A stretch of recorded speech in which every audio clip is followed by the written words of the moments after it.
Well, somehow, even by our usual standards, that was quite a day. We finished the game, we went through some existential stuff, and we learned that possibly Emily is also good.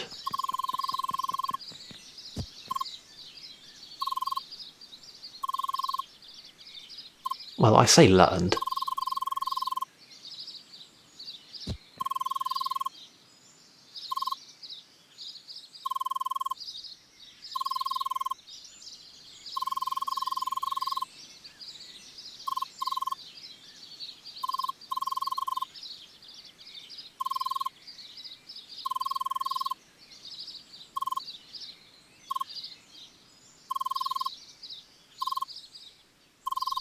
I think this is the first instance of red text being used in, like, plot dialogue.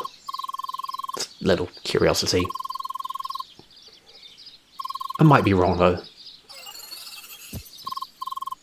I think other than there were some times where they used green and red text for technical stuff. I mean, like in dialogue. This is really fascinating, I assure you. Let's go clean out some content.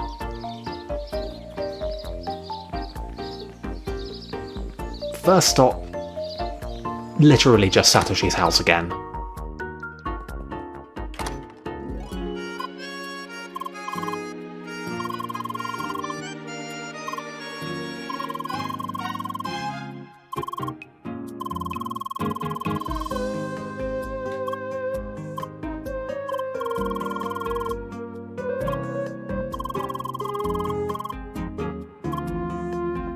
I have to say, I feel like Leia is like the one person in existence that you could absolutely leap to with confidence toward. Yeah, but what if they really do figure out how to get her to talk? Like, it's a hell of a thing to count on something staying secure. It's the whole problem.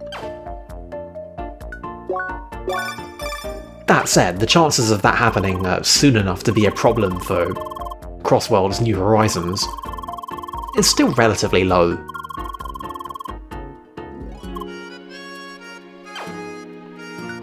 Anyway, everyone's pretty much just here to tell us that we've worked out all our issues and we can just party whenever. Do you guys like video games? It turns out that we can just play video games together whenever we want. That's fucked up if true. What a world.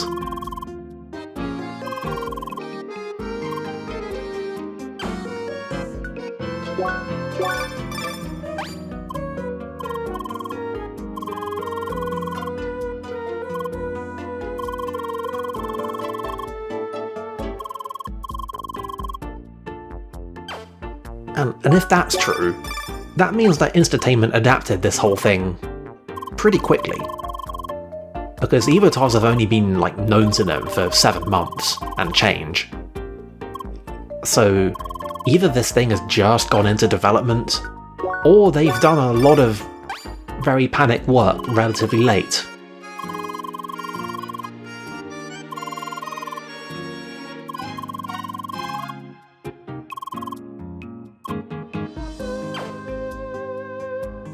Shizuka's just hanging out somewhere.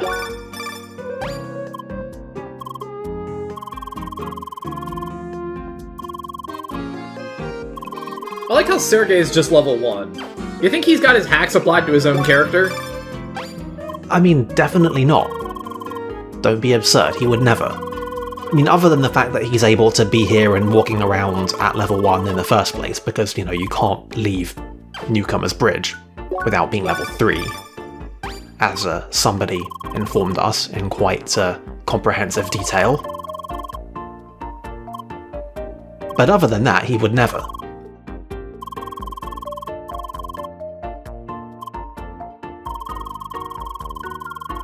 I like Albert's understated excitement.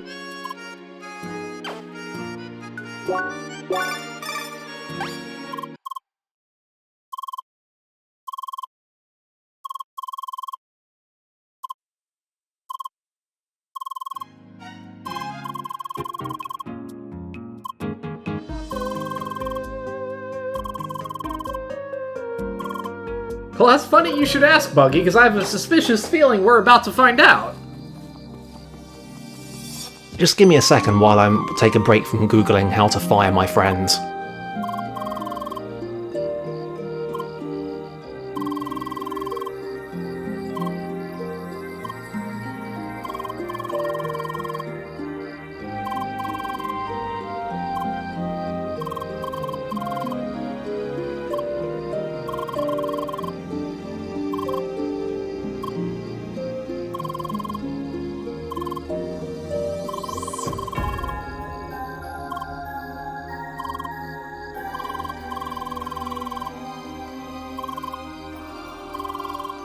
Yeah, we did.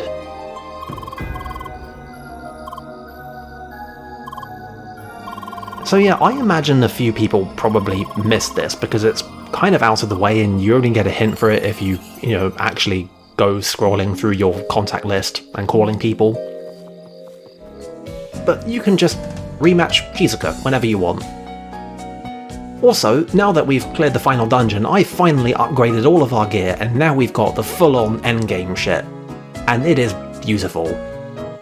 Do you see that focus stat? Do you see it? It is very high. Pretty big number. So yeah, the best thing about the Shizuka rematch is it has the music as well. It's like exactly the same as the last one. There's no new text. I think they might have tweaked her AI a little bit and she has more skill points, but there's not really anything to this.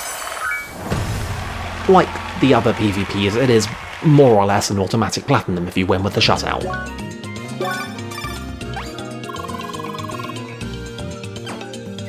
And since we can finally have Shizuka in our party,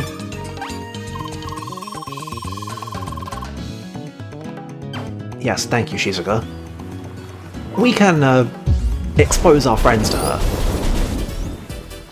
Or rather, we can expose her to our friends.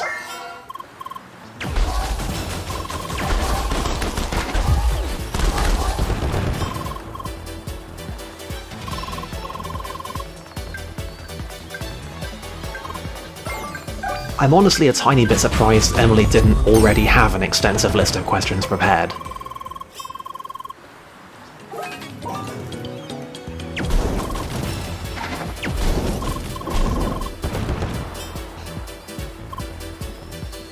You know, I appreciate that Emily's immediate reaction to this whole thing is like, okay, well, you're basically the same person, so I can ask you all of the questions that I can't ask her, and you don't have a choice, you have to answer.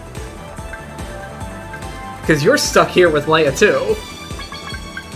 By the way, you will definitely remember, like, literally the first frame after selecting a new game, where we learned that somebody is logging into Crossworlds with the username Bento-chan. You definitely remember that, of course.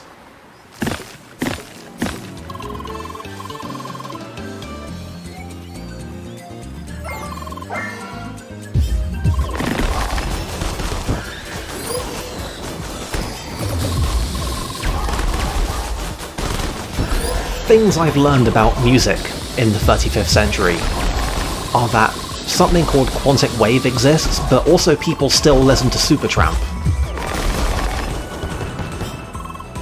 Quite a range. But hey, I guess we're all broadening our horizons here.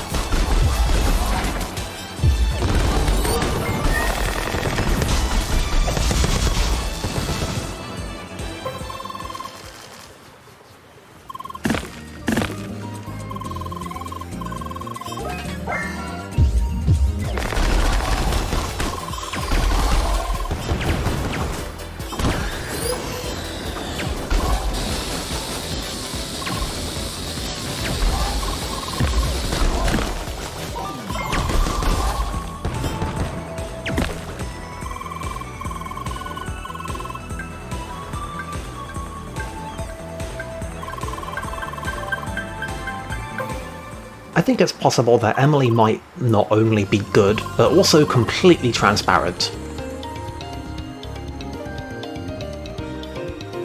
That's my interpretation. Also, you might remember that we finally picked up the last one of the MacGuffin's coins, so... You know, I don't know if maybe this is the case in some of the other ones, with some of the other party members, but I feel like it's a little bit of a missed opportunity for Leia to not just be literally Shizuka. Like, I want Shizuka to, like, you know, tell Emily that, like, what her favorite food is, and Leia's just like, what the fuck? Why would I ever eat that? Yeah, maybe they figured they couldn't do it in a way that was, like, organic and funny with the available dialogue. It probably crossed their minds. Anyway, points of order, we got a new Colosseum Cup for our troubles. We can now fight, well, stuff from Kulero Temple, including the bosses, so that'll be fun. Also, it's time to make Apollo's fucking day.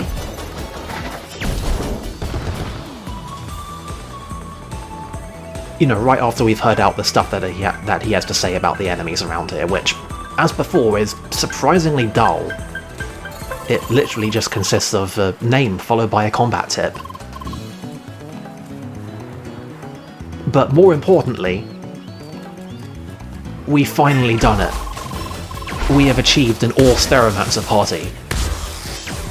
Definitely the best possible party in all of CrossWorlds. I mean, it's true. What else do you need? It literally has everything. It's like the whole thing. Why have a balance of classes when you can just spam balance? Also, have I mentioned the terrain here gets really weird sometimes? I feel like it might have come up.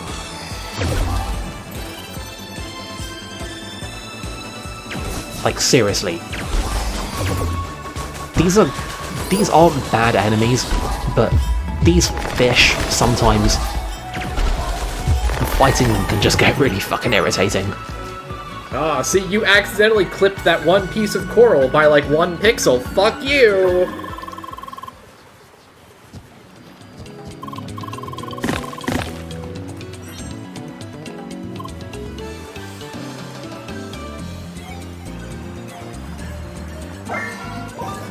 They did remember that you can only have Shizuka in your party after you've basically beaten the entire game. Which I'm coming to think was done literally just so that they could have her make that observation in this situation with Apollo.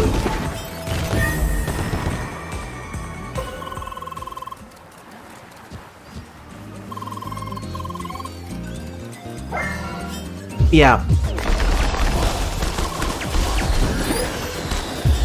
There is no off switch. He does not dial it down. He's just... This is just what he's like. Probably even in his real life, at his real job, he still never shuts up about Spheromancers.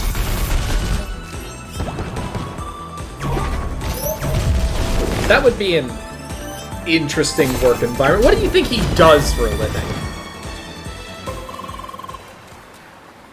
Oh, I have no idea. Like, he clearly does something that pays fairly well, because he's admitted to having multiple accounts. So, like, he's definitely paying the bills somehow. Oh, he's a consultant. This guy radiates consultant energy. Don't know what the fuck he consults in, I don't think it matters. But I can feel it.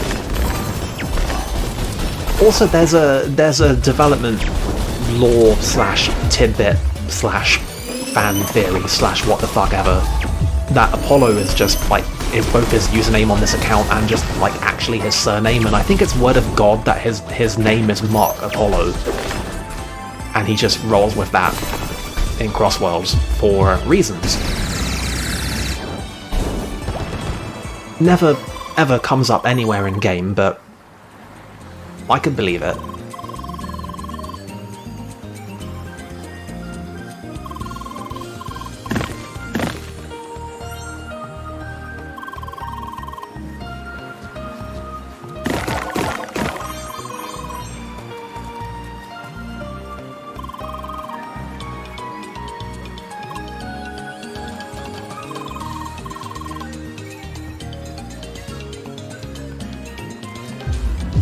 nobody understands.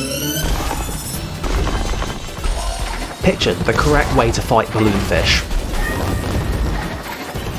I think I've said it before, but it bears repeating. If you can skip it, do it.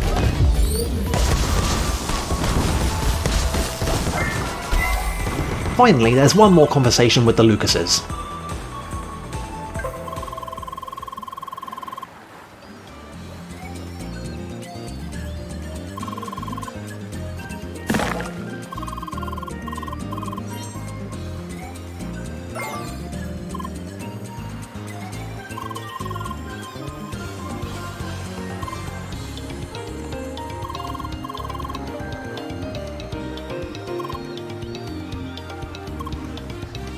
Luke knows what the deal is. I'm pretty sure you can't get this conversation until after you've beaten Kulero's Temple. I know this because I remembered it and I tried to get it the last time we saw the Luke Lucas conversations, and it just didn't come up, so I guess it needs to be unlocked.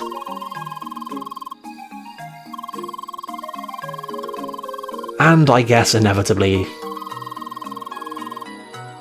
we have to deal with this guy one more time.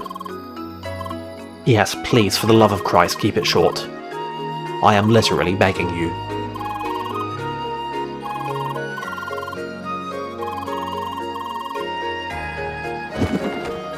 Oh god. I don't have nearly enough speed for lunatic mode. I mean, the speed is only half of it. Really, the thing that gets you is the skills. Oh god, yeah. Like, I bet you he picked up, like, Counter and Soul just for this fight. He's the fucker that would. There is a type, and he is it. Oh well, once again we have to tell our party to stand down.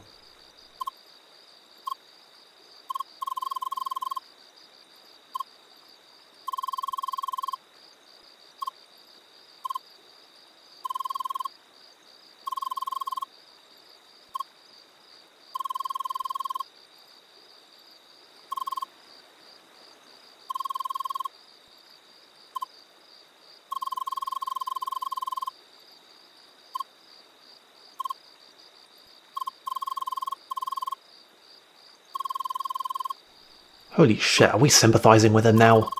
No. Okay. I mean, maybe Leia is, purely based on the fact that she is also a construct in a video game, but no.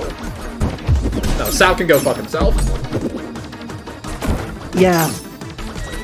That's an agreement. Anyway, after literally 4 entire fights, Sao is finally almost a threat. But also, we're, I believe I went over the whole endgame gear thing, and, we've spent 4 fights learning what his deal is. Just don't get hit by anything, and you'll be fine.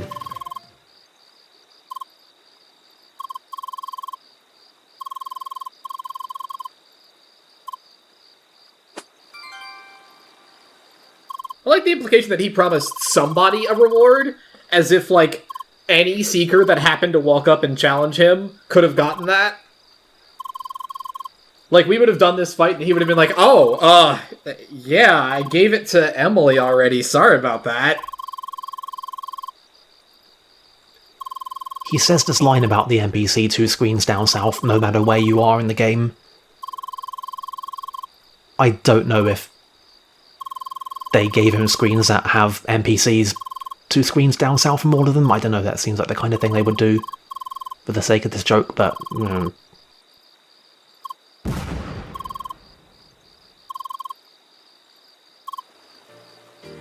I quite agree, Mr. Radical Fish.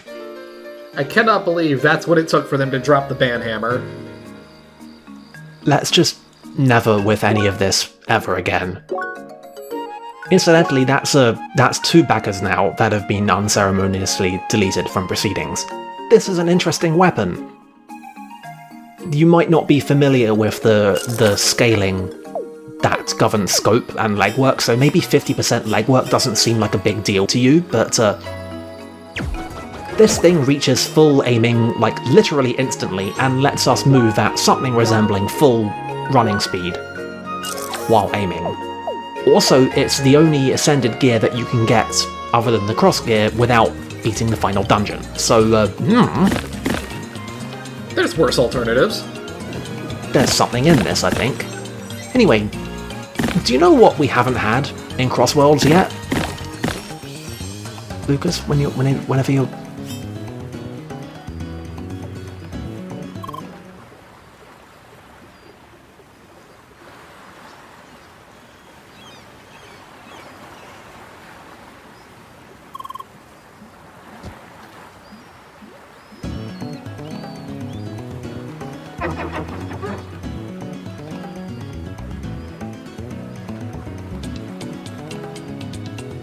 Gonna be real, I thought for a second this was gonna... Right, I know! Thought this was gonna be a fishing quest, and I was gonna be like, Jesus Christ, really? Now? Yeah, that is exactly what I thought for that one hot, terrifying second. But no, it's an optional super boss. I don't know if that's better or worse, frankly. But here we are.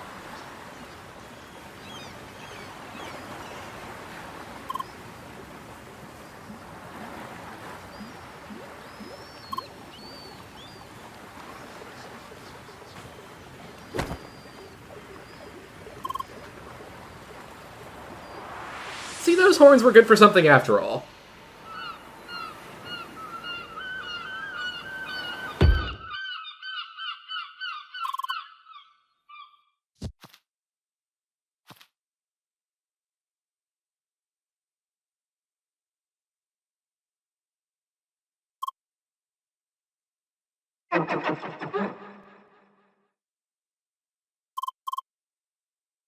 So, this is Son of the Beach. He is a complete piece of shit. For a couple of reasons, which we'll get into, but you'll note the 6-phase health bar with the steadily increasing phase duration. That's one thing that you'll note, I'm sure. It took me a while to get a take of me beating him at all, let alone a take of me beating him in any way that even, like, looked not garbage. And the one time I did it, he kind of fucked up the frame rate a bit. But I'm leaving it, because I'm not doing this again, because fuck this guy. So is this the same Goku from the other palace, or is this a different Goku? It is a different Goku, but one that happens to have, you know, roughly an analogous looking model, except that, you know, he wears a beach outfit and fights with a fishing rod instead of the stick that he normally uses. Also, he has a lot of new interesting moves, like that one thing where he just put us in an ice cage and fired lasers at us, and I just noped the hell out of there, which is a thing that you can do, by the way. Also, he can use all 4 elements, like a good super boss. He has moves that are based on those of the Son of the East. Like, he has the whole Thundercloud gimmick going. He has the same melee combo, but with more exciting elemental variations. Really, he both is and isn't similar. Also, I did this fight so many times that I just got practice at standing the exact correct distance away from the lasers. Unfortunately, that doesn't help you with the next bit of this, but, you know, we take such opportunities as we can get. Anyway, the reason that I fucking hate this guy isn't so much, like, because it's difficult to deal with his bullshit, at least most of the time anyway. It's just that they finally did it. This is the one point at which I'm just going to actually break down and say that this fucking fight goes on for too goddamn long. It's not even that I can't deal with the later phases, it's that every time I can't, we have to go through all this again. And, like, it takes too long to fully warm up. And I know we're going for the endurance kind of style, but let's be real here, we can regenerate our health instantly. There's no real point in making me spend 3 minutes fighting this. just so we can get to that.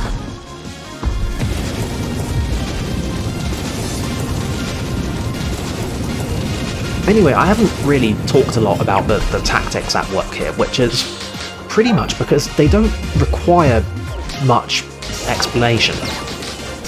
He shifts between elements, he puts up a shield, you hit him with the correct thing, you avoid the shit that he puts out. The elemental characters are all roughly the same as they've always been. In the later phases, it starts taking progressively longer to actually fill his break meter. Also, you see a little number pop up when we get a break on him. I know normally numerical countdowns in optional super bosses in RPG-like games is never a great sign, but the gimmick here is that he recovers extremely quickly from break until that counter reaches 0. When you break him on the iteration 0, he will stay broken a bit longer, but when he recovers, he will jump on the cloud and do this super attack again, whether or not you've ended the phase. So, get good at doing damage. Otherwise you're gonna have to deal with a little bit more of this than you're really gonna be okay with.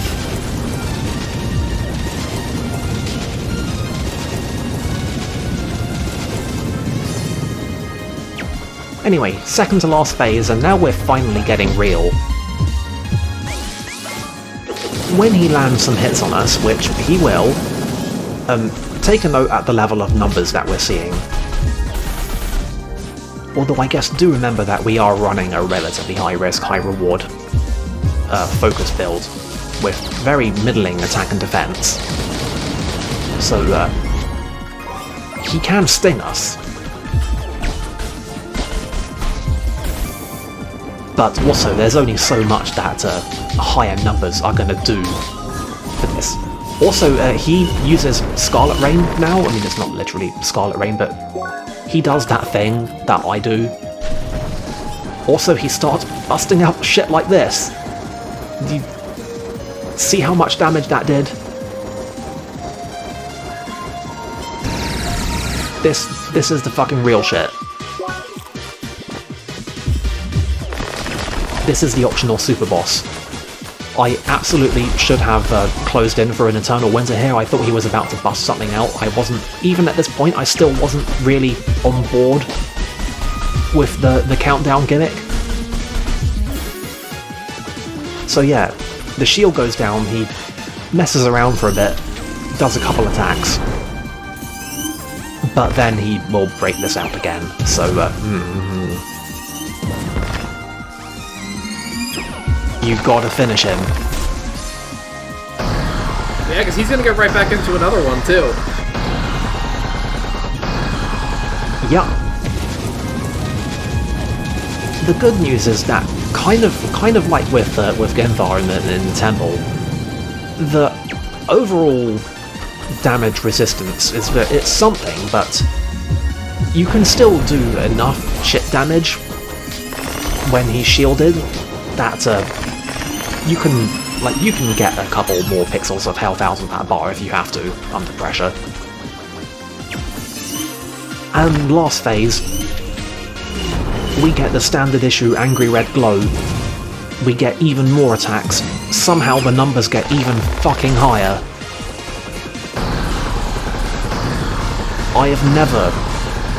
I'm pretty sure literally on the first occasion of me fighting this guy, I just completely by accident happened to be doing a dash art at the exact moment that final phase of that attack landed.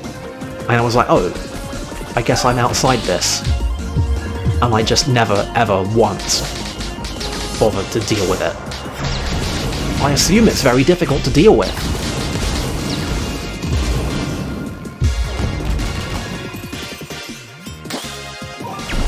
Also, you might have noticed on a couple occasions we managed to hit him with, like, what were definitely correctly timed guard arts, and he just no-sells them. That sounds like something a super boss would do. Yeah. It's just like, oh, you hit me with frozen frame. Well, fuck you, I'm just gonna keep moving. In fact, I'm gonna do fire attacks that push through it. Like, we hit him with the fire one here, and he happened to still be underneath it, but he keeps moving. He had escaped from that. It was purely by coincidence that I actually hit him with that.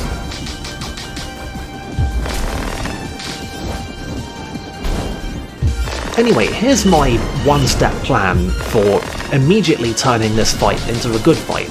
Just remove the first 3 phases. We don't need them. These last 3, like, I get it. I understand the deal. He hits like a truck, he deploys shock and awe. You've got to have your shit together in order to beat him. It's like... we get it. This works. It's just... you know... Yeah, this seems like this would be fucking awful to die in. Yeah, to eat the big attack right now, it's just like, man, really? Really?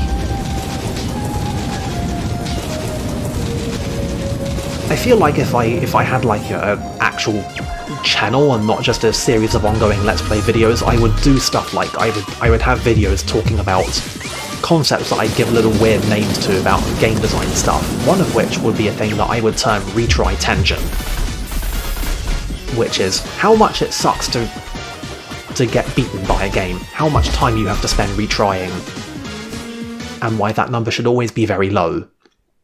99% of the time in CrossCode, that number is very low, but, oh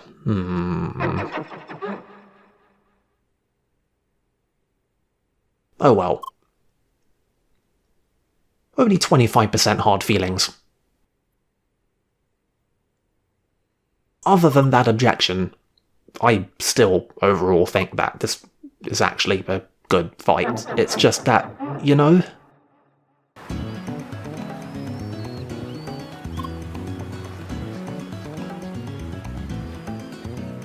ah well. Can't win them all.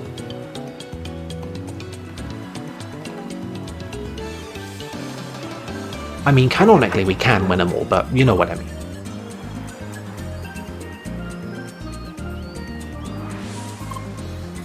As our final reward, we get 1 extra piece of Ascended Gear, and we get a unique crafting item that makes a second piece of Ascended Gear, which actually is the upgrade to the Grinding Gear. It's the Body Armoire, it's called. It gives us even more drops, and it... like, game, we just beat the optional super boss. What the fuck do we need any more drops for? I'm pretty sure they're doing this ironically. Because it's an RPG. Fucking... CrossCode? If there was more than 2 seconds, I probably would have had a quip there, but that's okay.